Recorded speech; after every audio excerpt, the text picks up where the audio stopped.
এই রাজুর বাচ্চা, কেকটাকে পাহারা দিয়ে রাখ, আমি কিন্তু এসে কিন্তু মজা করে খাবো। ঠিক আছে বড় ভাইয়া, তুমি চলে যাও, চিন্তা করো না, আমি দেখে রাখবো।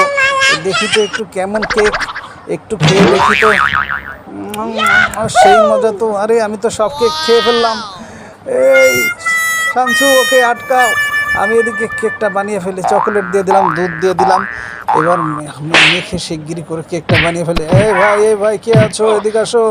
যে একটা ডিম ভাঙবে সে 50 টাকা পাবে, আর যে 4টা ডিম ভাঙবে সে 200 টাকা পাবে। এই দাও দাও, আমাকে দাও, আমি ভাঙবো। এই ভেঙে ফেললাম, দাও আমার টাকা দাও। কিসের টাকা? এই ডিম ভাঙছে, আমার জরিমানা দাও। এই তুমি না বললা যে ডিম ভাঙলে 50 টাকা দেবে? এই দাঁড়া দাঁড়া, আজকে তোকে আমি শেষ করে দিব। এই চান্স আমি শিগগিরই, রাজু আসার আগে আমি বানিয়ে ফেলি, শিগগিরই করে আমি এই যে বানিয়ে ফেললাম, এই যে ডিপে রেখে দিলাম। এই হয়ে গেল আসল মজাদার কেক। এই রাজুর বাচ্চা, তুই কি করছিস? না ভাইয়া, আমি তো বসে আছি, তুই আমার কেক খেয়েছি, কেকটা কেমন কেমন লাগে?